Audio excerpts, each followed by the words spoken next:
Hi hello friends, welcome to Karunada Paka. ಈ ದಿನದ ರೆಸಿಪಿಲಿ super ಆಗಿರೋದು ಮೊಟ್ಟೆ ಸಾಂಬಾರನ್ನ ಯಾವ ಥರ ಮಾಡ್ಕೊಳ್ಳೋದು ಅಂತ ತಿಳಿಸ್ಕೊಡ್ತೀನಿ. ಶುಂಠಿ ಸೇರಿಸ್ತಾ ಇದ್ದೀನಿ, ಸ್ವಲ್ಪ 2 ಈರುಳ್ಳಿ, ಒಂದೆರಡು ಟೊಮೊಟೊನ ಕಟ್ ಮಾಡಿ ಸೇರಿಸ್ಕೊತಾ ಇದ್ದೀನಿ. ನಂತರ 1 ಬೆಳ್ಳುಳ್ಳಿ, ಸ್ವಲ್ಪ ನೀರನ್ನ ಸೇರಿಸಿ ಫೈನ್ ಪೇಸ್ಟ್ ಮಾಡ್ಕೋಬೇಕು. ನೋಡಿ, ಇಷ್ಟಾದರೆ ಸಾಕು.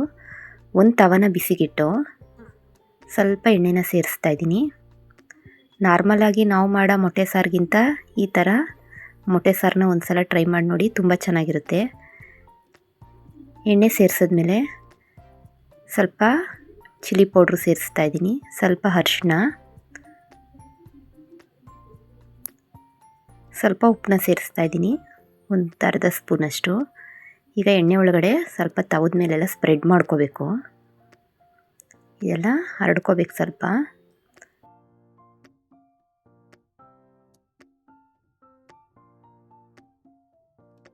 ನಂತರ ನಾನು ಬೇಯಿಸಿ ಕಟ್ ಮಾಡಿಟ್ಕೊಂಡಿದ್ದೆ ಈ ಮೊಟ್ಟೆನ ತೊಗೊಂಡಿದ್ದೀನಿ. ಇದನ್ನೆಲ್ಲ ಉಲ್ಟಾ ಮಾಡಿ ತವದ ಮೇಲೆ ಇಡಬೇಕು. ಈಗ ಗ್ಯಾಸ್ ಆಫ್ ಮಾಡಿಬಿಡ್ಬೇಕು. ಗ್ಯಾಸ್ ಆಫ್ ಮಾಡಿ ಈ ಥರ ಎಲ್ಲ ಮೊಟ್ಟೆಗಳನ್ನೂ ತವದ ಮೇಲೆ ಹಾಕ್ಕೋಬೇಕು. ನೋಡಿ, ಈ ಥರ ಮೇಲೆಲ್ಲ ಕ್ರಿಸ್ಪಿಯಾಗಿ ಚೆನ್ನಾಗಿ ಬರುತ್ತೆ. ಮತ್ತೊಂದು ಪಾತ್ರೆ ಬಿಸಿಗಿಟ್ಟು ಅದಕ್ಕೆ 2 ಸ್ಪೂನಷ್ಟು ಎಣ್ಣೆನ ಸೇರಿಸ್ತಾ ಇದ್ದೀನಿ. ನಂತರ ನಾವು ರುಬ್ಬಿಟ್ಕೊಂಡಿದ್ವಲ್ಲ ಮಿಶ್ರಣ, ಅದನ್ನ ಸೇರಿಸ್ತಾ ಇದ್ದೀನಿ. ಈಗ 1 ಸ್ಪೂನಷ್ಟು ಗರಂ ಮಸಾಲ,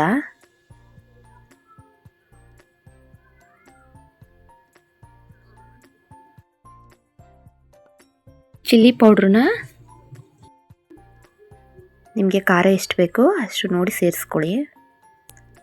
ನಾನಿಲ್ಲಿ 2 ರಿಂದ 3 ಸ್ಪೂನಷ್ಟು ಸೇರಿಸ್ತಾ ಇದ್ದೀನಿ. ಸುಮಾರು ಇದು 3 ರಿಂದ 4 ಜನ ಊಟ ಮಾಡ್ಬೋದು, ಆ ಕ್ವಾಂಟಿಟಿಲಿದೆ. ಇದನ್ನ ಹಾಗೆ ಸ್ವಲ್ಪ ಡ್ರೈ ಆಗಕ್ಕೆ ಬಿಟ್ಬಿಡಬೇಕು. ಮಸಾಲೆಗಳು ಖಾರಗಳೆಲ್ಲ ಬೆಂದು ಸ್ವಲ್ಪ ಎಣ್ಣೆ ಬಿಟ್ಕೋಬೇಕು, ಅಲ್ಲಿವರೆಗೂ ಹಾಗೆ ಬಿಟ್ಬಿಡಬೇಕು. ರುಚಿಗೆ ತಕ್ಕಷ್ಟು ಉಪ್ಪನ್ನ ಸೇರಿಸ್ತಾ ಇದ್ದೀನಿ.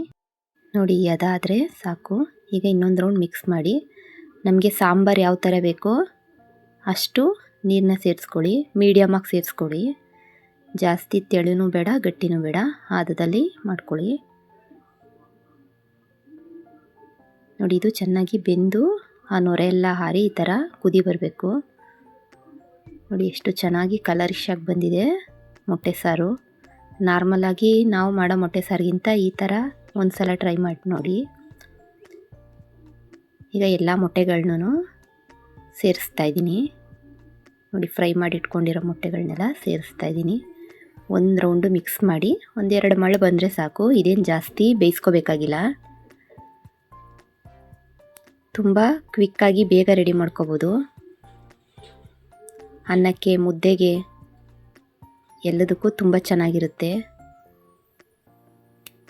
ಲಾಸ್ಟಲ್ಲಿ ಸ್ವಲ್ಪ ಕೊತ್ತಂಬರಿ ಸೊಪ್ಪನ್ನ ಸೇರಿಸಿ ಇನ್ನೊಂದು ರೌಂಡು ಮಿಕ್ಸ್ ಮಾಡ್ತಾಯಿದ್ದೀನಿ. ನಮ್ಮ ಈ ರೆಸಿಪಿ ನಿಮಗೆ ಇಷ್ಟ ಆಗಿದೆ ಅಂತ ತಿಳ್ಕೊತೀನಿ. ಇಷ್ಟ ಆದರೆ ಲೈಕ್ ಮಾಡಿ, ಶೇರ್ ಮಾಡಿ, ಕಮೆಂಟ್ ಮಾಡಿ. ಇನ್ನೂ ಹೊಸ್ದಾಗಿ ನಮ್ಮ ಚಾನಲ್ ನೋಡ್ತಾ ಇದ್ದರೆ ಸಬ್ಸ್ಕ್ರೈಬ್ ಮಾಡಿ. ಹೊಸ ರೆಸಿಪಿಗಳ ಜೊತೆ ಮತ್ತೆ ಸಿಗೋಣ. Thank you for watching.